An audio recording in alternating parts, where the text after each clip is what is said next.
হরতাল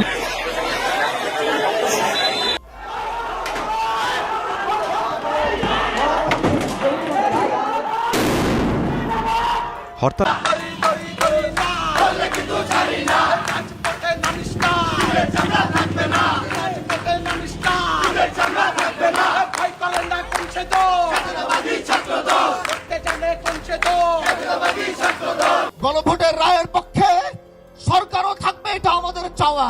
আমরা ক্ষমতার মসনদে বসার জন্য জাতীয় সংসদে যাইনি, আমরা এদেশের মানুষের কণ্ঠ হয়ে কথা বলার জন্য জাতীয় সংসদে গিয়েছি।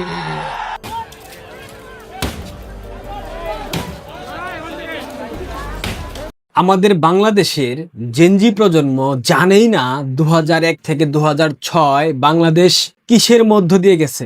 বাংলাদেশে কোন অপকর্ম নাই যেটা বিএনপি জামায়াতের জোট সরকার করেনি।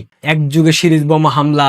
আমি বঙ্গবন্ধুর সৈনিক, আমাকে 5 কোটি টাকা দিয়ে এনসিপি কিনতে পারবে না। আওয়ামী লীগ প্রত্যেকটা ঘরে ঘরে রাজনীতি আমি করবই, আমি কখনো ভুলে যাব না। জয় বাংলা, জয় বঙ্গবন্ধু। যারা বলে আওয়ামী লীগ আসবে না, ওরা মায়ের কুলে রয়েছে, ওরা মায়ের কুলে জন্ম না। যারা বলে আওয়ামী লীগ আসবে না, তারা মনে করেন এই দেশের নাগরিক। সুপ্রিয় দর্শক, এইমাত্র পাওয়া ব্রেকিং নিউজ নিয়ে হাজির হয়েছে আপনাদের মাঝে। দর্শক, বাংলাদেশের সাবেক প্রধানমন্ত্রী শেখ হাসিনা তিনি বাংলাদেশে অতি দ্রুতই বাংলাদেশে চলে আসবে এবং ভারত, আমেরিকা, চীন এই 3টি দেশের সাহায্যে খুব দ্রুতই বাংলাদেশে আসতে চলেছেন। দর্শক, আজকের ভিডিওটি অনেক ইন্টারেস্টিং হতে চলেছে, যার কিছুটা অংশ বিশেষ আপনারা ইতিমধ্যে দেখে ফেলছেন। তাহলে চলুন কথা না বাড়িয়ে আগে সম্পূর্ণ নিউজটি দেখে আসা যাক। তার আগে ছোট্ট একটি রিকোয়েস্ট, এই চ্যানেলটিতে আপনি নতুন হয়ে থাকলে অবশ্যই চ্যানেলটি সাবস্ক্রাইব করে পাশে থাকার অনুরোধ রইল। ভিডিওটি ভালো লাগলে অবশ্যই আপনার বন্ধুদের মাঝে শেয়ার করতে ভুলবেন না। আমি বঙ্গবন্ধুর সৈনিক, আমাকে 5 কোটি টাকা দিয়ে এনসিপি কিনতে পারবে না। আওয়ামী লীগ প্রত্যেকটা ঘরে ঘরে রাজনীতি আমি করবই, আমি কখনো ভুলে যাব না। জয় বাংলা, জয় বঙ্গবন্ধু। যারা বলে আওয়ামী লীগ আসবে না, ওরা মায়ের কুলে রয়েছে, ওরা মায়ের কুলে জন্ম না। যারা বলে আওয়ামী লীগ আসবে না, তারা মনে করেন এই দেশের নাগরিক না। আওয়ামী লীগ আসবে, আমরা ইচ্ছা করলে আজকে এই মুহূর্তে আসতে পারি, কিন্তু আমরা সরকারের মুখের দিকে তাকায় আছি, আমরা সরকারকে ব্যর্থ করব না। যদি যেদিন আমাদের সরকার এই সরকারকে ব্যর্থ করা লাগে, আমরা সরকারকে সুযোগ দিচ্ছি, সরকারকে যদি ব্যর্থ করা লাগে সেদিনই বুঝবেন আওয়ামী লীগ আছে বা নাই, আওয়ামী লীগ আসবে না আসবে না। আওয়ামী লীগ আসা লাগবো কে? আওয়ামী লীগ তো বাংলাদেশের মানুষের পাহারা দিয়ে আনবো, ওরা কি জোর গাড়ি ভাড়া দিয়ে আনা লাগবো? আওয়ামী লীগ প্রত্যেকটা ঘরে ঘরে এক সময় মনে করেন আওয়ামী লীগের একটা নেতা কর্মী যদি একটা কর্মীকে নিয়ে সমাবেশ করতে হয়েছে, তাদেরকে গাড়ি ভাড়া দিতে হয়েছে। এখন আমরা রিক্সা চালায়া নেতারা গাড়ি ভাড়া দিয়ে সমাবেশে নিব। তারপরেও যদি বলেন আওয়ামী লীগ আসবে না, আপনারা মানুষের কাছে আপনারা কি কিছুই বুঝেন না? একটু সুযোগ দেন, একটু সুযোগ দেন। আপনারা সুযোগ আছেন, ধৈর্য ধরে আছেন, দেশবাসীকে ধন্যবাদ। কিন্তু আমরাও এই সুযোগে আসি, সরকারকে ব্যর্থ করব না। সুযোগ আমরা করে নেব, একদিন না একদিন, একদিন না একদিন আমরা সুযোগ করে নেব। কারো কাছ থেকে আমরা সুযোগ চাই নেব। আমরা কি বিক্ষোভ? এই বঙ্গবন্ধু সৈনিককে বিক্ষোভ থাকে নাকি? যারা কারো কাছে হাত পাতবো, সুযোগ দেও, কারো কাছে দেও, আহসাদ আব্দুল্লাহ কথা বলে আমরা বাঁচবো, আমরা কখনো করবো না। আমরা সুযোগ করে নেব, আমরা কারো কাছে সুযোগ চাইবো না। এখন যারা মনে করেন গণভবন থেকে চুরি করে জিনিস নিছে, তারা তো জানে শেখ হাসিনা এলে শেষ, তারা যাবে।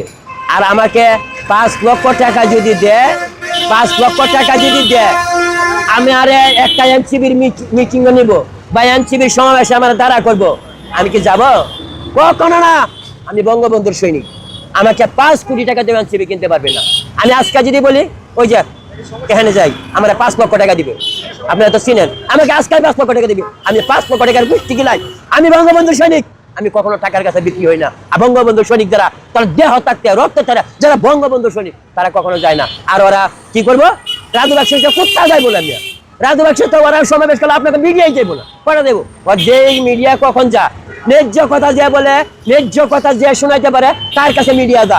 আর ওরা যে সুরটার মিডিয়ার কথা বলবো, আপনি একটা সমাবেশ করে দেন, 2-3টে সাংবাদিক নাই, 2-3টে সাংবাদিক নাই, ওরার কথা কুত্তাও শুনবে না, এগর কথা কুত্তাও শুনবে না। কিন্তু তোমরা যারা আজকে এই ষড়যন্ত্র করছো, যতই আমাদেরকে লোভ দেখাও, কোটি কোটি টাকা লোভ দেখাও, যাই কিছু করো, আমরা কখনো কোনো দিন আমার একটা নেতা কর্মীদেরকে কিনতে চেষ্টা করবো না। কারণ আমি রাজনীতি করি না। আপনারা একটা কথা দেখেন, আওয়ামী লীগের একটা এমপির কথা আমি বলি, যেটা হচ্ছে নান্দাইলের এমপি তুহিন, সে ছিল ঢাকা, আমার আব্বা মারা গেছে, আমরা জীবনে কোনো রাজনীতি করছি না, রাজনীতি করছি 5 আগস্টে। সেই তুহিন এমপি যে আমার আব্বার জানাজায় জড়িত হইব, সারা যে এই তুহিন এমপি আমার আব্বার জানাজায় শরীক হইতে পারছে, আমি যদি সেটা ভুলে যাই, আওয়ামী লীগের একটা নেতা কর্মী এমন পদক্ষেপ নিচ্ছে, এমন কাজ করছে, আমি যদি যে জিনিসটা ভুলে যাই তাহলে কি চলবে? কয়টা বেইমানি করা, একটা বেইমানি করা, একটা এমপি যদি আমার আব্বার জানা যায় ঢাকা থেকে প্যাকের ভিতরে আইটা, এই এমপির দাবি আমি কখনো দিতে পারবো না। আমাদের বাংলাদেশের জেনজি প্রজন্ম জানেই না 2001 থেকে 2006 বাংলাদেশ কিসের মধ্য দিয়ে গেছে। বাংলাদেশে কোন অপকর্ম নাই যেটা বিএনপি জামায়াতের জোট সরকার করেনি। একযুগে সিরিজ বোমা হামলা, সংখ্যালঘু নির্যাতন, আদিবাসী নির্যাতন, কি হয়নি? বিরোধী দলকে নিশ্চিহ্ন করে দেওয়ার মতো অসংখ্য ঘটনা ঘটেছে।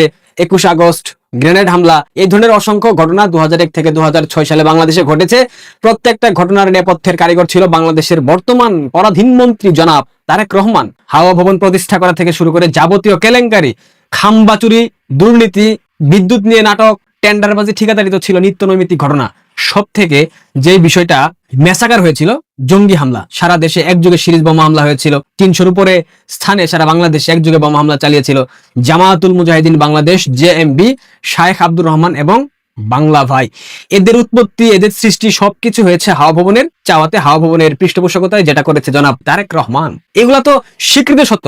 বাংলাদেশের যেসব প্রথম সারির গণমাধ্যম আছে, আন্তর্জাতিক যেসব গণমাধ্যম আছে, সেই সব গণমাধ্যমের সংবাদ যদি আপনারা দেখেন, আর্কাইভ থেকে খুঁজে বের করে 2001 থেকে 2006 সালের সংবাদ যদি দেখেন, তাহলে বুঝে যাবেন তারেক রহমান কতটা প্রতিহিংসাপরায়ণ, তারেক রহমান কতটা ক্ষমতা পিপাসু, তারেক রহমান কতটা পিপাসু। এইসব সংবাদের হেডলাইন দেখলে বোঝা যায় তারেক রহমান কখনো বাংলাদেশের মানুষকে ভালোবাসেনি। তার জন্ম করাচিতে, তার মনে প্রাণে দিলে মস্তিষ্কে মননে সব জায়গায় এখনো পাকিস্তানের বসবাস। সে পাকিস্তানি ভাবধারা বাংলাদেশে প্রতিষ্ঠা করতে চায়। জামাত এবং বিএনপির মধ্যে যে আপনারা বিরোধী সম্পর্ক দেখতে পাচ্ছেন, তারা বিরোধী দল হিসেবে নিজেদেরকে প্রতিষ্ঠা করবার চেষ্টা করছে। এটা সম্পূর্ণ সাজানো নাটক। রাতের আধারে তারেক এবং জামাতের আমির শফিকুর রহমান তারা একসাথে বসে লাল পানি খায়, এটা আমরা জানি। আমার কথা বিশ্বাস করতে হবে না, আপনাদের লাল বিপ্লবী সাংবাদিক ইলিয়াসের লাস্ট ভিডিও দেখেন, তাহলে বুঝে যাবেন জামাত বিএনপি এক মার পেটের দু ভাই।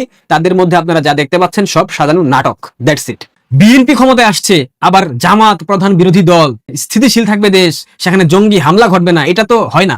এটা তো আসলে চরিত্রের বাইরে চলে যায়। বিএনপি ক্ষমতায় আসছে, বাংলাদেশে সংখ্যালঘু নির্যাতন হবে, বাংলাদেশে আদিবাসী নির্যাতন হবে, বাংলাদেশে বিরোধী দল মতকে নিশ্চিহ্ন করে দেওয়ার পরিকল্পনা হবে, বাংলাদেশে আওয়ামী লীগ রাজনীতি করতে পারবে না, আওয়ামী লীগ নিষিদ্ধ হবে। এগুলা খুব স্বাভাবিক ঘটনা। আমি এগুলাকে বিশেষ কোনো ঘটনা মনে করি না, কারণ বিএনপি আসলে এগুলা হবে, এটা খুব স্বাভাবিক। গতকাল বাংলাদেশ পুলিশের হেডকোয়ার্টার্স একটা বিজ্ঞপ্তি দিয়েছে, আমি পরে শোনাই। বিষয়: নিষিদ্ধ ঘোষিত উগ্রবাদী সংগঠনের সমর্থক কর্তৃক গুরুত্বপূর্ণ স্থাপনায় হামলার পরিকল্পনা সংক্রান্ত। সম্প্রতি গ্রেপ্তারকৃত নিষিদ্ধ ঘোষিত উগ্রবাদী সংগঠনের সদস্য ইশতিয়াক আহমেদ আবু মোহাম্মদের সাথে চাকরিচ্যুত 2 জন সেনা সদস্যের নিয়মিত যোগাযোগের তথ্য পাওয়া গিয়েছে। তারা রাষ্ট্রীয় গুরুত্বপূর্ণ স্থাপনা সমূহে জাতীয় সংসদ, বাংলাদেশ